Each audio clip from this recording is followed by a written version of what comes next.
fellas. We can be that mistake. Let's do this. What's up, y'all? What's going on, guys? We are Embrace the Suck 21. Yes, we are. I'm Spencer. And I'm Daniel.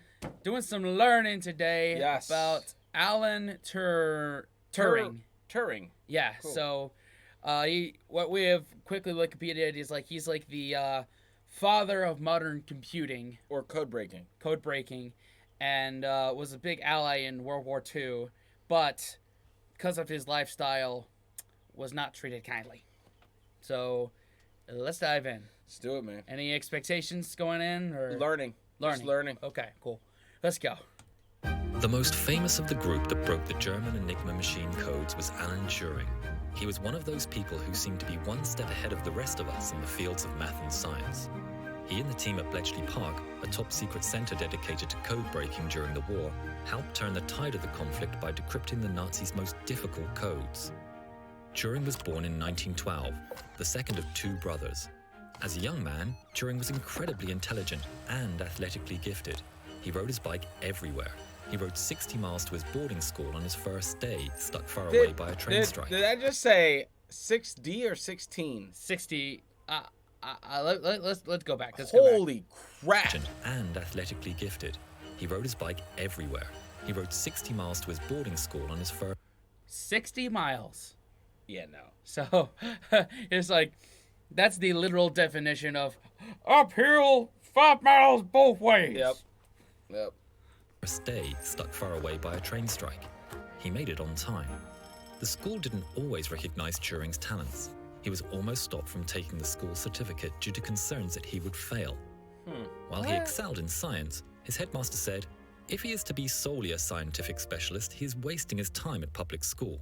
In 1928, Turing met a new classmate called Christopher Morcom. The two young men became very close friends. They would also explore intellectual problems in physics and maths together. They would be seen passing notes to each other during class.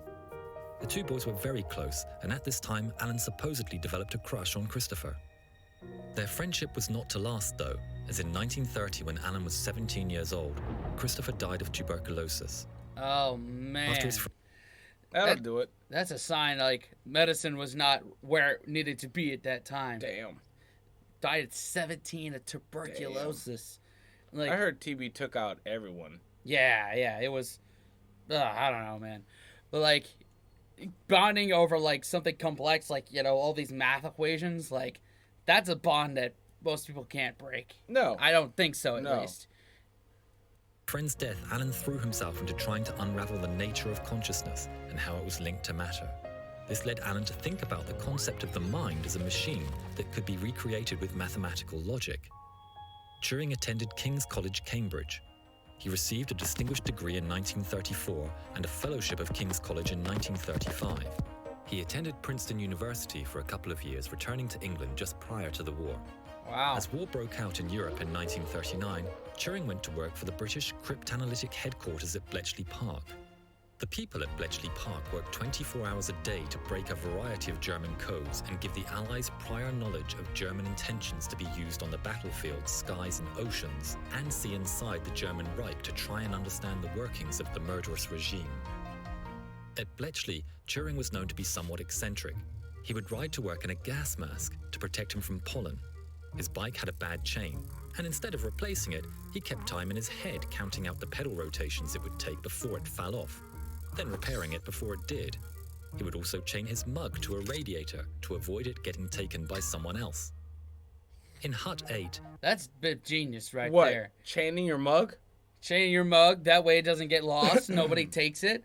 Maybe that's some good coffee he had, or good tea. So maybe... they're saying he's kind of an eccentric kind of guy. Yeah. Yeah. It takes a certain amount of eccentricity to think differently. Yeah. And people that think differently can do shit like this. They can accomplish great things. Not just that. Just like Tesla. Tesla was an introvert. Yeah. To the max extent. And he did things that are still not even... He discovered things that we're not even close to discovering now. Right. And gave it all away for free. Yep. And people like the Thomas Edisons of the world just chuck it up to They're like, make money profit. from it. Yep. Yeah. Whew, man. And like his mindset of like trying to think of the brain as a computer or like a machine that you could figure out. That's crazy. That's a whole rabbit hole to go down, and it still has not been figured out and won't be for like a couple 100 years. Hell yeah. Yeah. Turing, who was always referred to as Prof, and his team elaborated upon the early computer designed by Poles working to break the German Enigma machine codes. With this work and Turing's ability to see patterns in equations, the team in Hut 8 began to break additional German codes, most famously the U-boat codes, which ordered the German submarine fleet towards their victims and hunting grounds. As the war progressed and the ciphers became more complex, Turing and the team at Bletchley invented more complicated machines to rapidly decrypt the German communications. At its peak, Bletchley was decrypting 84,000 communications each month.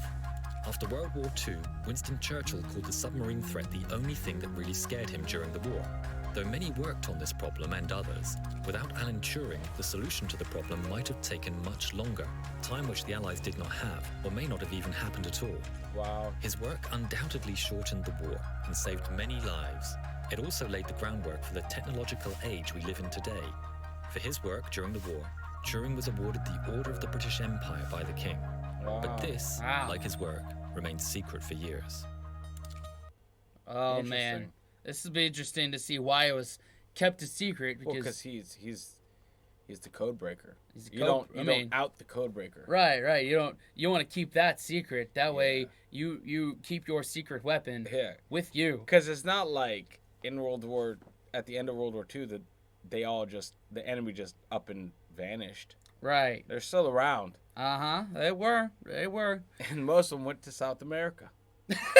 No shit. Oh, you're opening a can of worms there. Yep. Turing was gay, and in the decades before its decriminalization in 1967, homosexuality was persecuted and prosecuted in England as well as in many other nations. After World War II... Wow, 1967. That's when they decriminalized homosexuality. Wow. I mean, they were far ahead of us. But wow. Let's keep going, man. Let's keep going. And as the Cold War began to heat up, Turing was arrested for gross indecency. Taking a guilty plea, Turing was offered prison or conditional probation. He took probation. As a condition of the probation, he had to take large doses of hormone therapy. The aim was to render him physically incapable of having sex, and the treatment had terrible side effects on his health and well-being. After his conviction, he was barred from doing any further government work, and his security clearance was revoked. His past was subject to investigation, as the authorities were worried that his homosexuality could have been used as blackmail by the Soviet Union, no evidence of which has ever been found. On June 8, 1952, Turing's housekeeper found his body. Aww. A half-eaten apple which was never checked for poison, and a to-do list was by his bedside. The official cause of death was suicide, though many have cast doubt upon this conclusion. In the years following his death, Turing's work became more and more recognized by the public, and a groundswell of support to rectify the injustice of Turing's life came to the fore. In 2009, after intense lobbying, the Prime Minister of the United Kingdom made an apology for the treatment of Turing. But he was not officially pardoned. The UK Justice Minister said that a pardon was not considered appropriate as Alan Turing was properly convicted of what at the time was a criminal offence. In 2012, many influential people, including Stephen Hawking, lobbied the UK government to officially pardon Turing. One of the most brilliant mathematicians of the modern era, yet successive governments seem incapable of forgiving his conviction for the then crime of being a homosexual. In 2013, the Queen gave Turing a royal pardon. The Prime Minister David Cameron said his actions saved countless lives. He also left a remarkable national legacy through his substantial scientific achievements, often being referred to as the father of modern computing. Stephen Fry said at the time, "At bloody last, next step a banknote if there's any justice." In 2014, the movie The Imitation Game, starring Benedict Cumberbatch and Keira Knightley, was released. depicting Turing's struggles and lending impetus to a new realization of his genius and knowledge of his persecution. In June 2019, the British government announced that Turing's likeness would be placed on the £50 note. Awesome. For Wow. comfort to those who knew and supported Turing, the note contains an appropriately enigmatic quote from Turing. This is only a foretaste of what is to come, and only the shadow of what is going to be. Very nice. Very nice. You know, Man.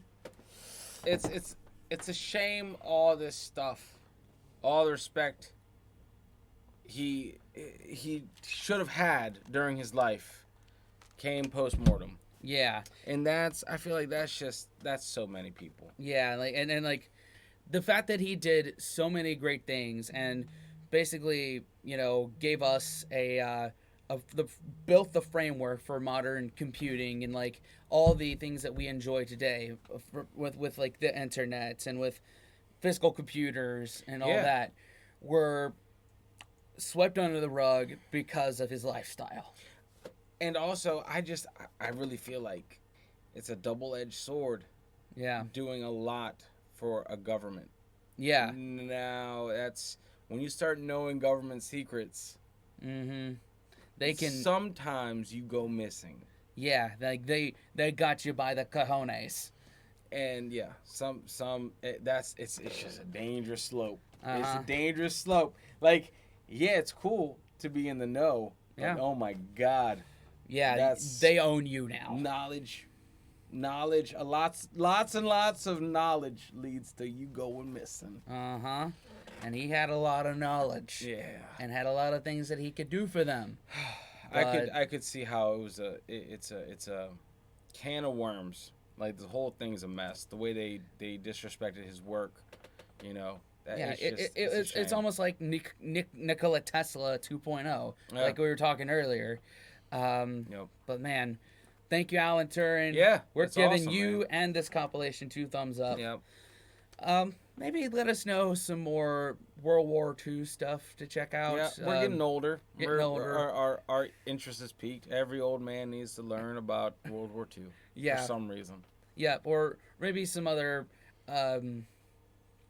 other figures that go unnoticed Yes. to check out. British cook, old lady. Yeah, What's her name?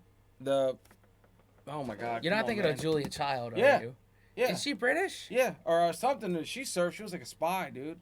Oh, I don't know. Let us know Yes. if we're anywhere close to that. Anyway, thanks for liking, commenting, Yes, subscribing, definitely, hitting that guys. bell, and sharing with your friends. Definitely. And until next time, wash your hands, grab your toes, wipe your ass, blow your nose, embrace the suck. And unplug and do something epic. We'll see you next time. Later.